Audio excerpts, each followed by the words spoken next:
How's it going, everybody? And we're back for another edition of All In, where I'll pick a rock artist, I'll listen to the entire discography, and give my thoughts on it. So, the rules kind of go like this. The band in question must have 5 or more original studio albums. Cover albums can count. Generally, I don't talk about live or acoustic albums unless some of the tracks are original to the form, so here we go. So, I promised last video we're going to do some more metalcore, so we got this week, for this week we got Bullet For My Valentine, that's right. So sort of a post-2000s band. They came out and made it big, you know, like after the nu metal era kind of phased out. So, here we go. So, Bullet For My Valentine, how did I first hear them? So, it was about maybe 2008-ish, something like that. There was a guy named Tony I used to work with, and he kind of, like, exposed a lot of newer bands to me in that time, and this is one of them. So he let me listen to, what was it? The first 2 albums, The Poison and Scream Aim Fire. Both damn solid albums, I thought. So I never had any of their stuff on physical media. It was more so download. But and then it was like years later when I subscribed to Sirius, I heard a lot more of their stuff. Like what was that one song that was played? Oh yeah, Your Betrayal. That was a good one. They played that like all over Octane. But I never did get to see them live or anything like that. So no real nostalgia with them other than that. They were sort of like a little late to the game here as far as that goes, but yeah, so what we got here, we got 7 total studio albums ranging from their debut album The Poison in 2005 all the way to their most recent, their self-titled album Bullet For My Valentine in 2021. And well, supposedly they're actually going to be working on some new material here, maybe coming up in this year 25 or maybe in 26. Who knows? But, okay, so we'll get started here. And before we talk about the original albums, they did do 2 EPs before this. So, back in 2004, they did their EP called Bullet For My Valentine, which, you know, that could be confusing because they have a self-titled EP and also a self-titled full album, which was in 2021, so you don't want to get that mixed up. So, here on the Bullet For My Valentine self-titled EP, we have Hand of Blood, Cries in Vain, Curses, No Control, and Just Another Star. And if you got the Japanese version, you had the song 4 words, To Choke Upon. And then we move on. 2005 brings you their EP, Hand of Blood. So, yeah, there's a couple of years they were sort of trying to get their foot in the door as far as, like, hard rock goes and whatnot. So here we start off with, again, 4 words, To Choke Upon. Hand in Blood, Cries in Vain, Curses, No Control, and Just Another Star. And of course, the enhanced version of it, you get the interactive music videos with 4 words and Hand in Doom. I'm not talking Black Sabbath here. I meant Hand of Blood. Sorry. I've been drinking a few of these tonight, so these next 2 weeks might get a little interesting. Future brew review? Who knows?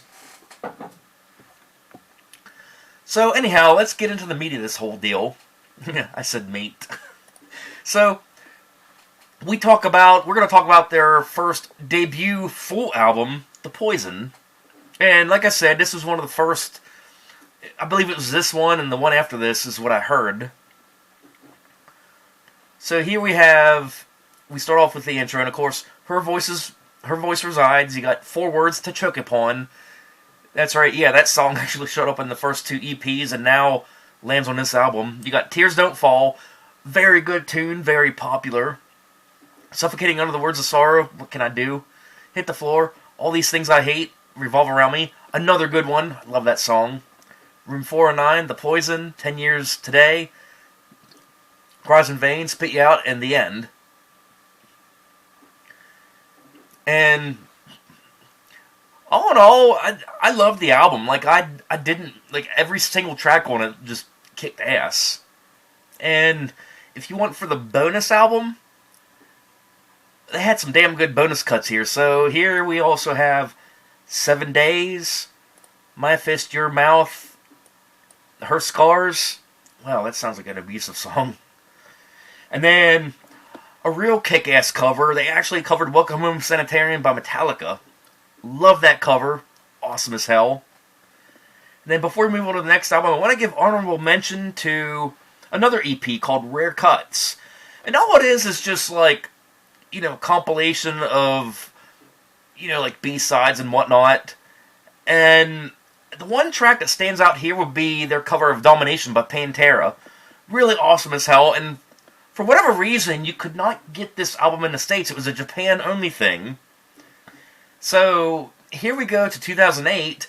We have their sophomore album, Scream, Aim, Fire. Damn good follow-up to their debut. Loved it.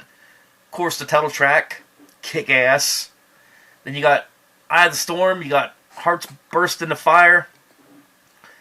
Waken the Demon. Disappear. Deliver Us from Evil. Take It Out on Me. Say Goodnight. End of Days. Last to Know. And Forever and Always. And of course, here we go again. Bonus tracks. We have Road to Nowhere. Watching Us Die Tonight. Good Reason Why. And Ashes of the Innocent. And I would say, I don't know. I don't know if I have a favorite within the first two. They were both equally good albums. I loved them. So then we're moving on to 2010. So we have their album Fever. Their third album ever.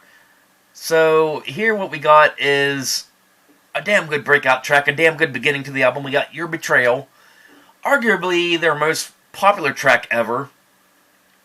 Love that song, very catchy. Then we got Fever, The Last Flight, A Place Where You Belong, Pleasure and Pain, Alone, Breaking Out, Breaking Down, Bittersweet Memories, Dignity, Begging for Mercy, and Pretty on the Outside. And then if you got the bonus version of it, then you had The Last Flight, the acoustic version. But all in all, another damn good album by those guys. I mainly remember hearing most of this on, like, Sirius Octane. That was kind of the era.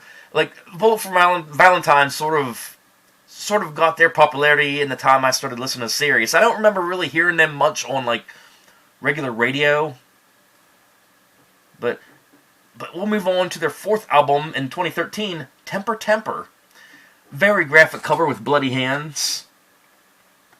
So, of course, we start off with the first track, Breaking Point. We got Truth Hurts. Obviously, the title track, Temper Temper. P.O.W. Their Little Secret, Leech, Dead to the World. We got Riot, Saints and Sinners. Tears Don't Fall, Part 2, which I guess they were doing sort of like a sequel to that.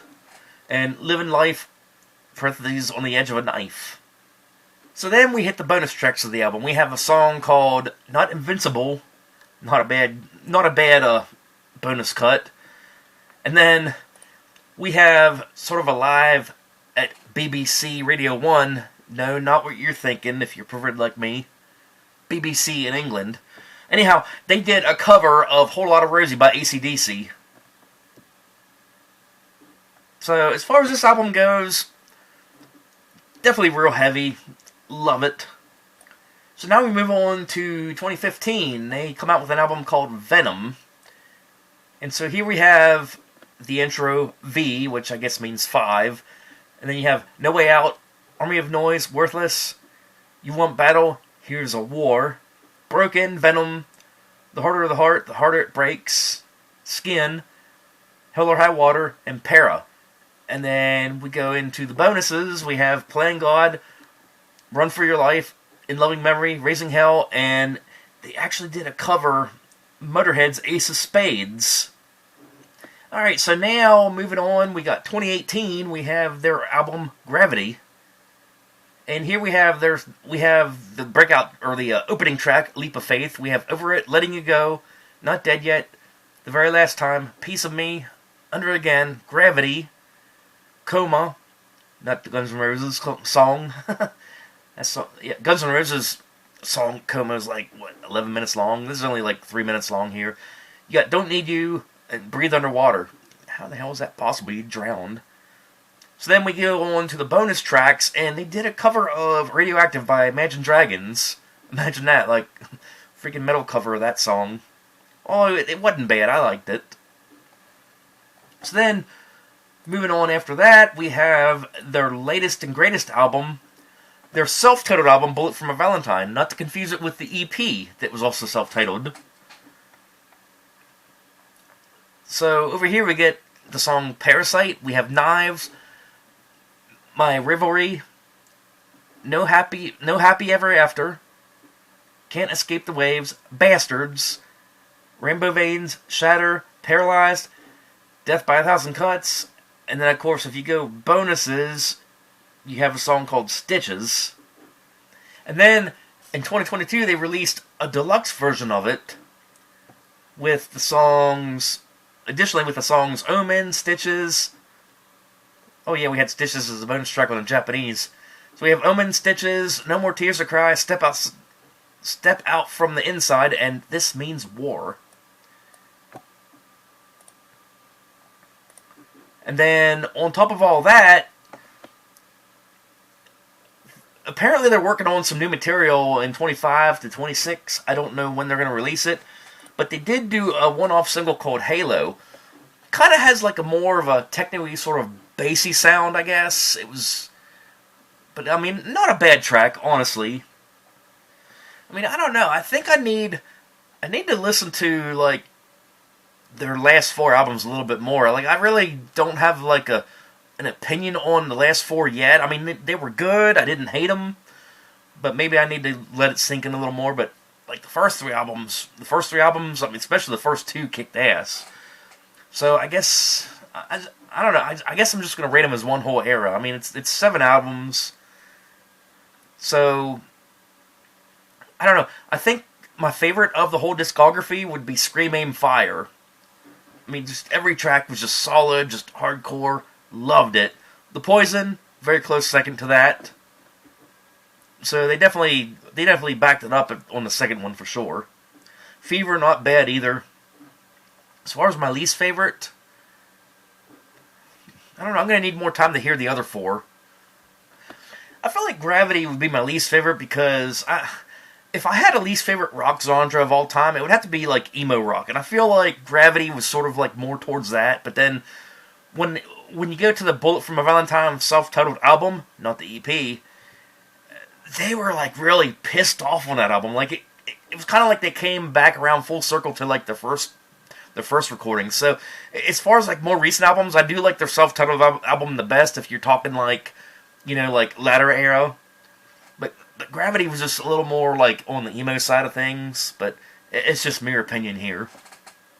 But, and no, I never got to see them in concert or anything, so I really can't tell you any concert experiences or anything like that with them. But all in all, not a bad band. Definitely recommend checking them out. So